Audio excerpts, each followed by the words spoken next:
I must have painted each of them 10 different times with different gestures until the gesture began to resonate with every other image that was in there.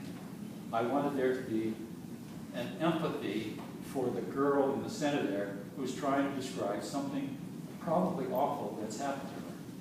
She's got a curious gesture.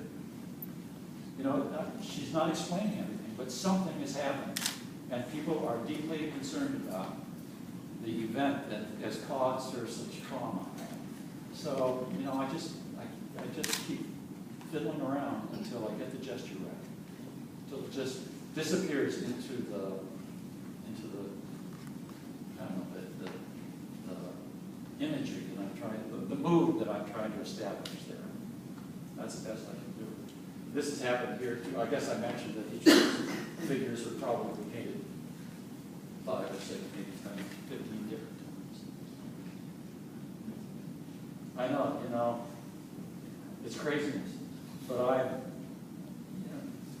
this is my language, so I am doing the best I can to utilize it. Yeah, yes. When you make up the head to allow you to rotate the face, do you make up one for each figure in the painting? No, I just use the same head, but I change the sex. It's a guy, but it could be a woman. This gal is like that. And I just soften the bones, you know, make it more fleshy, put a bonnet on her head and that sort of thing. So I'm trying to be this, you know, this gets me the perspective that I want. Maybe I told you this, but let me tell it to you again. I'm working on a painting right now. I hope to have it for the exhibit, but I got caught up in other things. And one of the guys is bent over like this. And it's hard to figure out how to paint a figure whose head is just pointing towards you like that. But if you do that, you know, you get the position of the nose, and you get the cheekbones.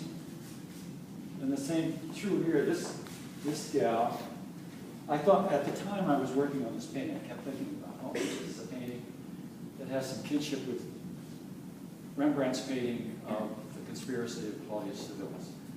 This is this giant one-eyed guy holding a sword up and everybody's taking an oath. And in this figure here, I had her blind in one eye because this Julius Civilis is blind in one eye. He's a one-eyed giant. This all takes place in the early history of the Netherlands. But as I was working on her, that just got a little too much. You know, here I'm trying to do a caricature of Rembrandt's painting. I didn't want to be in that position. So I opened up her eye, made sure that the anatomy was right by holding this head up like that, and then softened the features so that she became a woman. Those are my little tricks. Here's another little trick. Since I'm painting big, here's a tool that I use. It's called a maul, M-A-H-L. You put it up like that and you rest your hand like that.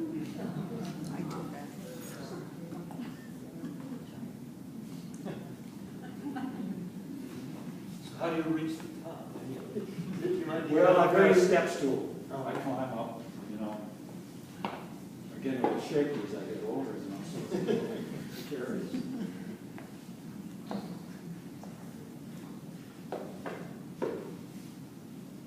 There's a photograph of me over here in the corner, and it's kind of iconographic. I mean, it's a perfect illustration of what it is I do. I'm over there, and I'm painting a shoe. Sometimes I just go crazy. You know, I think that I'm spending my life painting shoelaces, and fingernails, and knuckles, instead of getting at this larger concern, you know. Yeah, there it is. Guy Freeman took that. Here's Guy. It's really me. I think you're struggling with that shoe. I was trying to be photogenic. And that You succeeded. that's a wonderful photograph. Glad you like it. Yes, yeah. I know some are acrylic and some are oil. How do you decide what to use? Well, I've been, when I was younger, I worked a lot in acrylic because it dried more quickly. It's water-based, it's not oil or anything like that. It takes sometimes weeks for the paint to dry. So I wanted to work with something that was immediate, and then that the paint would dry and I could, pick up where I left off the next day, rather than waiting a week for the paint to dry. And that worked for a while. But what happens with acrylic is that when it dries, the color darkens. So that when you work the next day, it's tough to get the color right to fit the previous day's work because the color is darkened. It's darkened on the palette, also. So I started working with oil again because that doesn't happen. When it dries, it's the same color, it just stays the same. The problem with oil is that